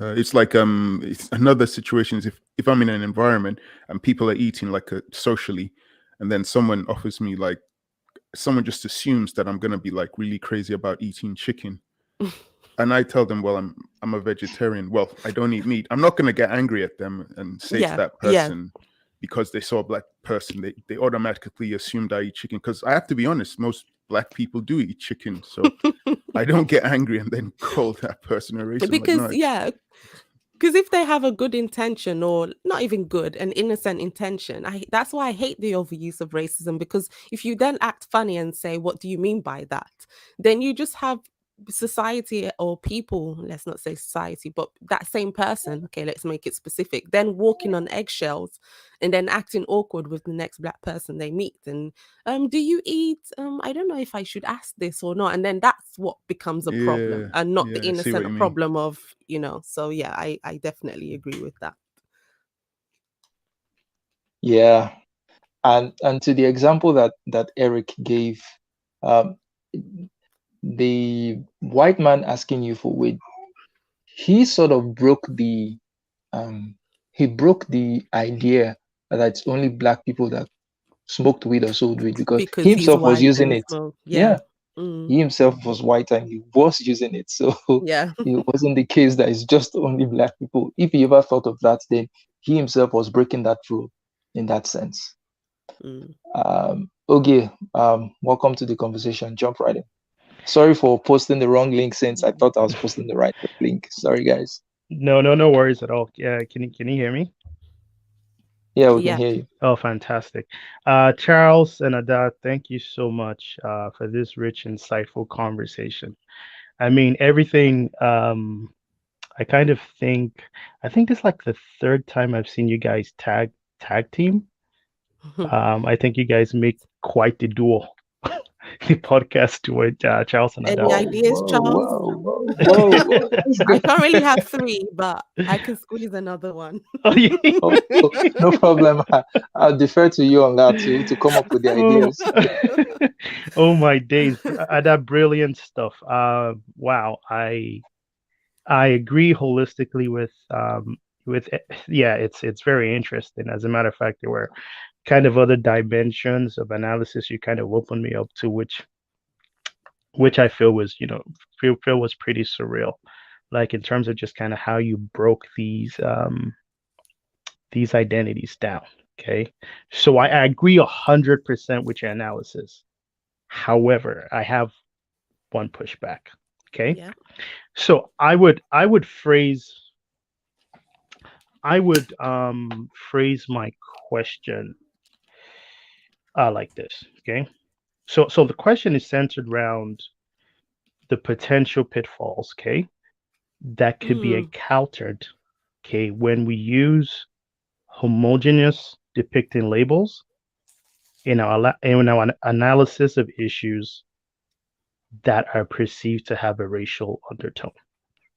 And I kind of want to center it within the context of these the perspective of these 8 identities, okay, and kind of correct me if I'm wrong. It almost seems like from an apologist or gatekeeper or supremacist perspective, right, Mm-hmm. that they are trying to center themselves as the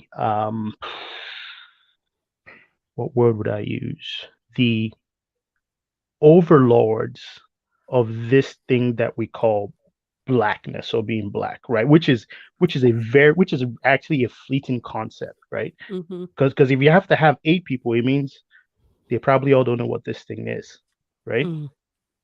So in doing that, I guess my question is, oh, sorry, just another thing to add. I don't know if you guys have heard about this popular Canadian astronaut by the name Chris Hadfield. No, Chris. I personally haven't. Okay, No, he's pretty popular, Euro Canadian, and he's celebrated in Canada generally by diverse populations. But in celebrating him, w- most Canadians don't really claim his achievements as much as his family would. You see what I'm saying? Definitely. Yeah. Okay. So in saying that, I'm saying like when we um this question of homogeneity, and by homogeneity, especially the designated label black. So when we talk about black people, how how are we reconciling that we cannot extrapolate individuality from a label that connotes sameness? Are Hmm. you, yeah. So Yes, how do you definitely. reconcile that? Yeah. So the reason for the like, because if I would do it today, I wouldn't Hmm. call it the 8 black identities. I would call it something like the 8 woke identities. Fair enough. Um, I wrote it 18 months ago, and I wrote it as a direct Hmm. response to the 8 white identities, which is clearly labeled as the 8 white identities. Okay. And so that was the first thing. And the second thing is that I want, I say I want like I'm someone important, but if I could have an ideal world, blackness wouldn't be imputed or put on someone that has black skin. It would be a separate, which I think is what it is today, if I'm being honest. It's a specific ideology in itself, and the reason I say that is because of the numerous of occasions where someone with clearly dark skin, African, even African, is told that they're not black, or they don't represent blackness or black people because their ideology is different. So I don't even see blackness, and I say I, but it's in I think it's a prevailing narrative now that's running in society, that blackness is not necessarily a racial identity, it's more an ideology, right? And that's why there's lack of representation of thought when it comes to this thing called blackness. And that's why you will have someone like Ben Carson, or again talking about what's his name, yeah, Tony Sewell in Britain, saying that they're fake, they're false black people, they're black faces. What is it? No, they're what do they call Larry Elder? White supremacy with a tan. Oh But they wow. said something about black face, the black face, the of black white, face of the white black face supremacy. of black supremacy. So we Hmm. become White supremacy. avatars, Yeah. we become avatars. So I'm trying, the reason I stuck with this a black identity is because I want to show that, you know, it's an ideology in itself more than a racial grouping. Fair And enough. this whole idea of race anyway, that's so fluid, you know, yet we treat as objective. These things have is what needs to die down. That when you Yeah. think the word black, I know it, I don't know how I'm going to say this well, but you don't think of a black individual. You think of someone who is woke. Like even when Hmm. we say white liberals now, in a lot of my content, when I say white liberals, a lot of my white followers know that I'm not speaking about them, but they know that it's a specific group of people, Got it. you know, that have these identities, like even the supremacist identity or the apologists and Yeah. gatekeeping. We have that on the white side as well. So I definitely agree, but I think the title was more a clickbaity thing, Yeah. coupled with the fact that throughout my life, these were the mindsets that Fair in enough. my own personal life, that I definitely encountered. And unfortunately, there were all black people. So Fair enough. Thank you very much, Ada. I I appreciate your Yeah, question. I just because as a matter of fact, I started formulating the question when you were basically giving a breakdown of the supremacist, and for me, the reason why I found that interesting is, and it's something I often engage people in, is that you often find especially among, like African descendant people, like this notion of blackness, like we tend to confer it to a time immemorial. It's like it's always been, right? And Mm, I'm like, well, the word itself is German, right? It's a fifth century word. So mm, I get the fact that, maybe individuals are trying to say, oh, either the people that built the pyramids or the people that had certain civilization were melanated or dark people. But I'm like, well, the people didn't call themselves black. They mm. were just, Yeah, Egyptians, Nubians. They self-identified within the context of their own ontology. So, I mean, thank you very much, Ada. I really, I learned a lot, and I like your mind. It's pretty brilliant. Thank you so much. I engaged for a while, and I had a few laughs myself. I just really hope we can get over this social. I don't know what to call it, but yeah. Thank you so much, Ada and construction. Charles. Yeah. Yeah, Thank thank you. you. Amazing. Yeah. Mm. So Eric, do you want to jump in again? Larry. I know you keep Larry. saying Eric, and I'm like, who's Eric? Me or more Sorry, Erico. Larry. Mo Okay. Yoruba ni mi o, Elerio. Larry, okay. You sound and you look like Eric. There's another Nigerian That in is Ireland. such a Yes. microaggression, Charles. That is not good at all. Very disappointing. If you're a white person, you wouldn't get away with that. You're not getting away with that because you're a black person. I'm no apologist, So I Charles. was just calling all the black people I see Eric. All the Eric. black males I see, just calling them Eric. Oh And I'm my. Erica. All the black females, Erica. Sorry about that, Larry. So go ahead. Sir, I was just gonna. It was interesting the part you were saying when you were talking to us about black guilt, the black men and women who achieved success and felt the need to play down their success when Mhm. they are around black people. Yeah. That is interesting. I'd never really thought about it that way, but I can. It kind of makes, yeah, I guess it would make sense because it's almost as if I feel sometimes that black women or black men who've achieved success, they're almost then viewed as not being part of the community anymore. It's like you Yeah. sold out by being successful. It's as if you were meant to remain poor, struggling, living in a deadbeat area. And the fact Mm. that you've moved out, it's like you've sold out. Yeah, so I have noticed that as well, that whole black guilt thing. And then people have to pretend that they're still from the hood. Or Yep. what if you never grew up in the hood? What Exactly. what happens if you grew up in the countryside, a little town or a little village where there were no black people or there were few black people? I mean, you didn't grow up in the depths of Peckham. Maybe you grew up in, I don't know, some obscure part of Kent. I mean, just because you have a skin that's black doesn't mean you grew up in Brixton. And the I thing is, mean, even if you yeah. did grow up in Brixton or Peckham, it is so diverse in those areas that black people even there are not like a monolith. They are so Mm-hmm. different, but yet people say, "Oh, you come from Peckham. Oh, yeah, you know Mm-hmm. about these mandem and all this." You're like, "Huh? What? I don't know." It's like the reason I'm what I'm doing apart from talking about black guilt is the mistake that we make, some of us make, of stereotyping ourselves. Mm. Mm-hmm. We stereotype ourselves. We say, "Oh, you're black, so you're supposed to talk in a certain way, dress in a certain way, have a particular political view." Yeah.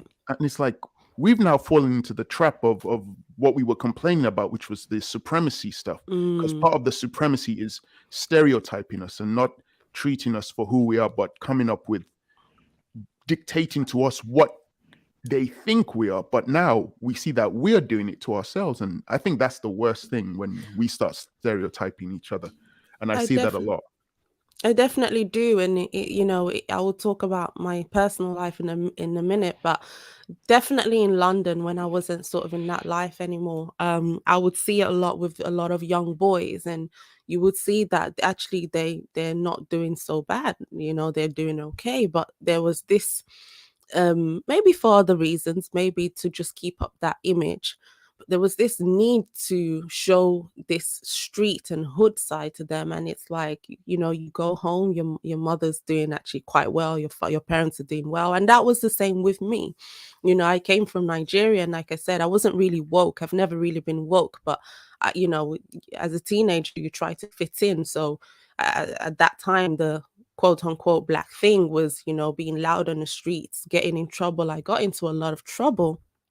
And you know, that was not me. You know, I pretended with, unfortunately, some of my friends weren't doing so well. They were definitely on the lower end on the socioeconomic scale, and we weren't. My dad was a project manager, my mom was an accountant, so we were doing okay, very okay. I lived in a different a decent part of Birmingham, even though I went to a school that wasn't in the area.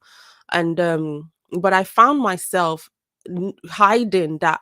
Of course, you don't go around saying, "Oh, actually, I'm doing well in life," but I pretended that I wasn't, that I was in some kind of um, struggle to kind of fit in with my friends. So I definitely agree with the stereotyping thing, and you stereotype yourself.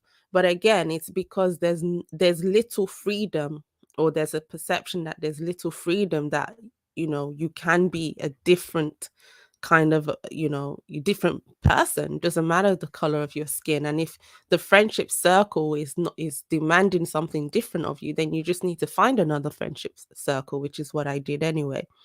So yeah, I definitely agree, especially young boys that, hustling and so on. They're trying to sell CDs, and I know I'm being specific, but it's just because I'm thinking of someone. And they would say to me, well, this is my only route. And I'm thinking, I know your family, and you're literally going to be paid to they're going to pay for you to go to university next year. Like, why are you pretending, you know, carrying a knife on you and things like that? Like, this is what is actually going on with you. But it's the narrative that prevails, unfortunately, sometimes. And if you don't have that inner strength within you, you know, you will just go with the flow with it. Hmm. Do you then think that if a child grew up, let's say in England, in an environment that was heavily populated with Black people, that they could then fall into that trap of conforming to a social construct of Blackness and not really being an individual and thinking for themselves? They just figure, oh, I'm in this environment, all these people are here, this is how I'm supposed to act, this is how I'm supposed to talk, this is how I'm supposed to feel politically. And so they conform like sheep and they don't think outside the box. If they, I don't know, could that be a risk if you did grow up like in a heavily Black populated area in some part of England or Scotland or Wales? I don't know. I don't know if it's much to do with the population than to do with that, plus, you know, the social kind of standards of the community. That's a tough question, because then does that mean that you equate Black communities with the lower end of the socioeconomic scale, which a lot of the times it's the case. But like I mentioned earlier, with when I gave the comparison with the Bangladeshis, I don't think it's more so the community. I think it's definitely the culture.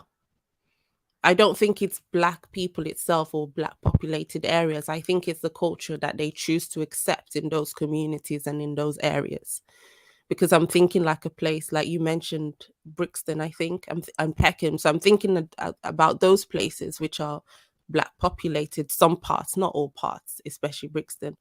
But I'm trying to think of other Black populated areas that maybe don't have that culture ingrained in them. I can't think at the top of my head. Because I know with the migrant community, regardless of their race, you will have those who are working class, but then you'll have those who are like middle class and then upper middle class. So like in London, I know I've been to areas where you will see Indians who are working class. And then I've been into neighborhoods, passed through neighborhoods where wealthy Indians live. And the houses, they're homeowners. So I do see within certain communities, there's this thing where you'll say, oh, that these are the working class Asians, and oh, these are the Asians who are now, you know, upper middle class or whatever, and they're owning property. There's certain parts of London that you go through and you see, okay, do you think the same thing exists within, say, Black people in Britain? So in London, you know that there's an area where it's working class Blacks. Is there like a part where you can go and you can see, oh, these are the Blacks who are now working, who are now upper middle class? Because I know there used to be a TV show in America called Baldwin Hills, and it was basically where all the rich Black Americans were living, you know. So I guess they were trying to do the Black version of a white American show where you had white people living, or Beverly Hills or something, I don't know. But then you had Baldwin Hills, and it was primarily Black people who were upper middle class. So basically what I'm saying is you got to see a different in life. So you saw those neighborhoods, which were the working class neighborhoods for the Black Americans. And this show, plus a couple of others, were showing you another side of the Black Americans who were like, you know, upper middle class. But of course, most of them got looked down upon. They were called things like they were too bougie and all this stuff. But I'm thinking within the UK, is there such a thing? That's such a good question. I've never seen it. That's such a good question. And I, at the top of my head, obviously, I will look into it after. I don't think so. But why is that? There are many reasons, but if you want to compare, and especially with, let's say, the Pakistani or Asian community, I do know that, you know, in their community, it's easier because, you know, it's clearly defined. Okay, these are the Pakistan. It's not Asian. When we say we go to Asian, because in the UK anyway, when you say Asian, it can mean South Asian or East Asian. You know, it's not just so. With Black people, if you want to say, where can you go and see Black people? What do you mean by Black? Do you mean African? Do you mean Caribbean? Do you mean Black Britons? So that's my biggest problem with this thing called Black. Because with, you know, I was having a debate once and I was talking about this idea of pro-Blackness. Oh my gosh, if I start this, it will be another 2-hour conversation. But very quickly, I was watching a debate and I referenced this debate, and it's a guy said there, well, we need to be pro-Black because white people are pro their race and Asian people are pro their race. And I said, that is completely false. That is not true. Yeah. Chinese people don't care about the Pakistanis. The Pakistanis don't even care about the Bangladeshis, and so on. So what is with this? There's no clarity of what Blackness is. I'm African. I'm Nigerian, let me even say. Should I care about my friend in Zimbabwe? Are we one? So because there's this, I know I'm kind of being abstract, but because there's lack of clarity of who we are, where do we go as a people? We just dilute everywhere. So you have us in white neighborhoods, Asian neighborhoods, and then you have people saying you sold out. But where else do I go? Where are my people congregating, if that makes sense? So that's a good question, and that highlights what I'm saying, I think. Yeah, that's a fantastic point. And for me, you know, I kind of always surmise, you know, Blackness or Black identity as jumping in the car without windshield wipers and driving in a storm, right? It is this abstract construct that when you get on that hill of it, there is no objective way to get yourself out of it. But for people I'll give an example. I was talking to a friend of mine. We used to do MMA together, and we're just having this conversation on white culture.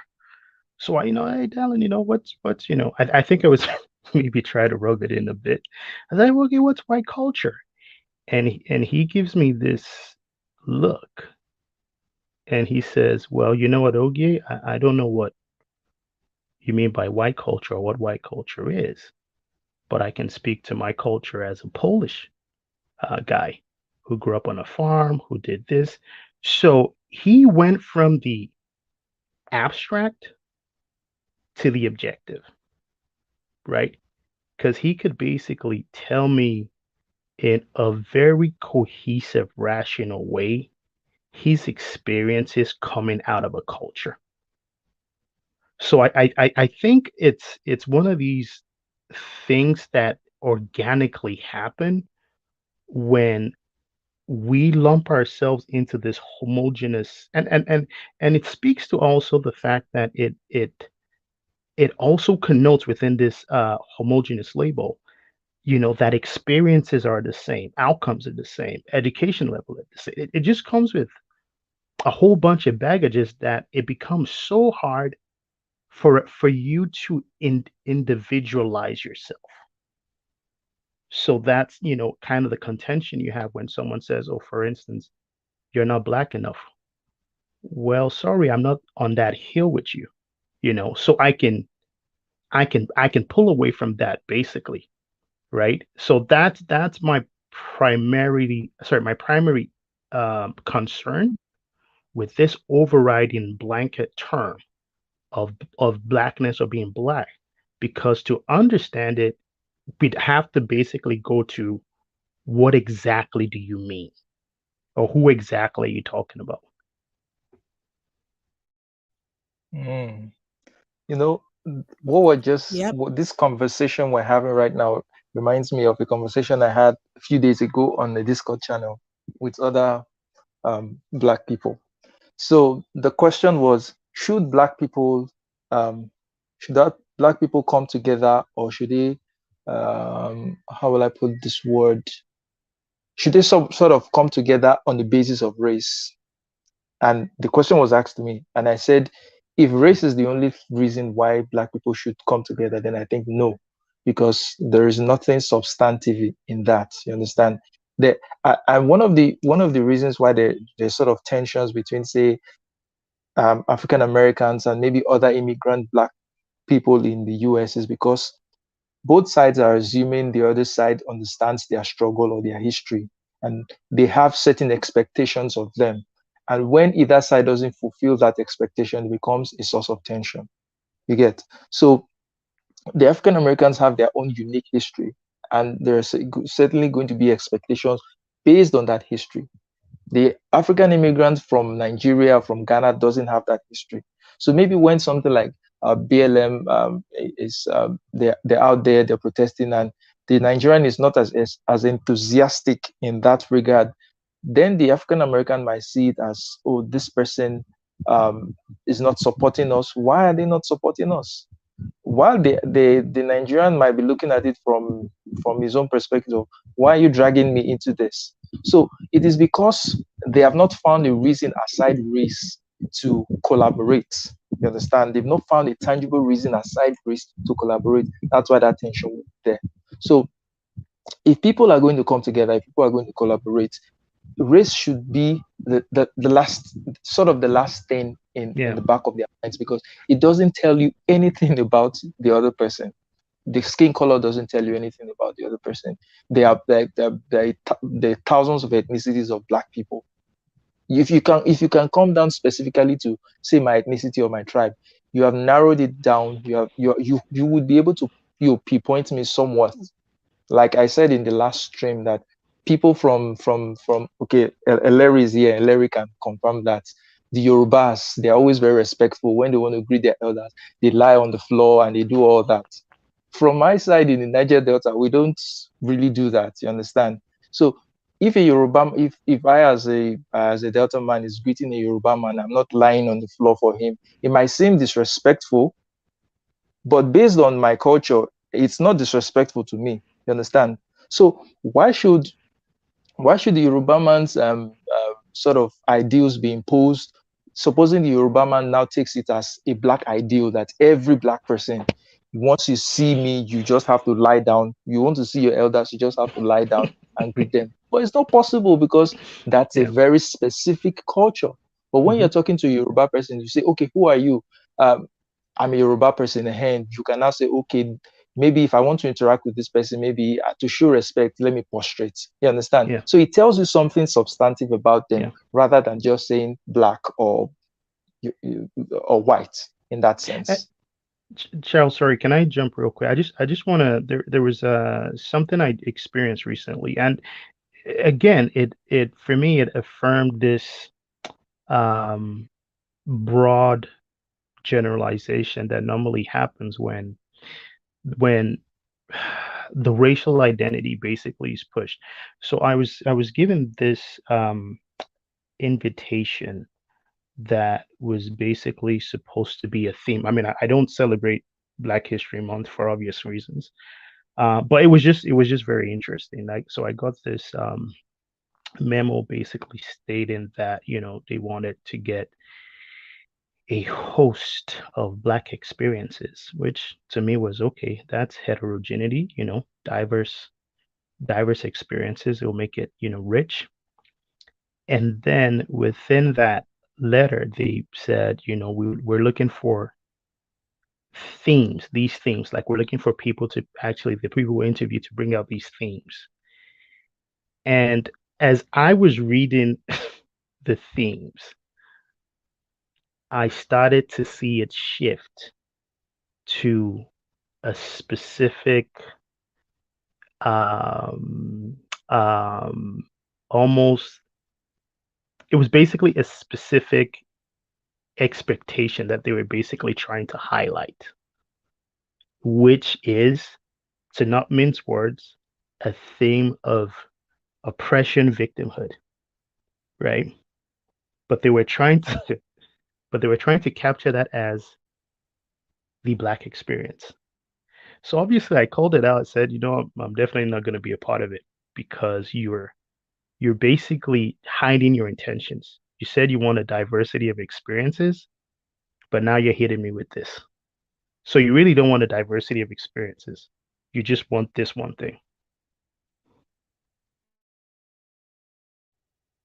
Yeah, and that one thing is their stereotypical view of what a black person should be. That was their stereotypical view. And even though they couch it as they wanted diverse black experiences, but they were sort of narrowing it down and goading you towards a very specific narrative of what it means to be black. And that's Yeah. just sad. Anyhow, so we've done this conversation for 2 hours, 6 minutes. Ada, you want to say something? No, Jump right. no, no, no. Okay. So I just wanted to say then, Ada, it was a pleasure talking to you. Charles, it was a pleasure talking to you. Ogi, it was a pleasure talking to you. I'll look forward to the next installment of your show and oh, take part in that it. would be good. That would be Thank you, good. Larry. Take It care. was a Thank, pleasure Larry. thank you, talking to you Larry. too. Yeah, thank you, So Ada this and is like Charles. this is a meeting of Nigerians. Yeah. Indeed, we're taking over. This is Nigerian village meeting, supremacy. though. This village meeting. Nigerian. Let's meet. I don't want Chloe to chime in on Nigerian hustle culture. Yeah, Chloe, I saw that if you're the live.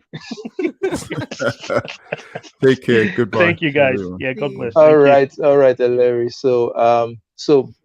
The conversation we just bring this conversation to a close. Ada, just wrap up for us. What are the key points you want us to take away from the conversation today? Wokeness is bad. I'm joking. But no, one, I don't know. I think just being aware that there are other ways to look at issues. There are other ways to even look at the world. There are other ways to look at yourself, whoever you are.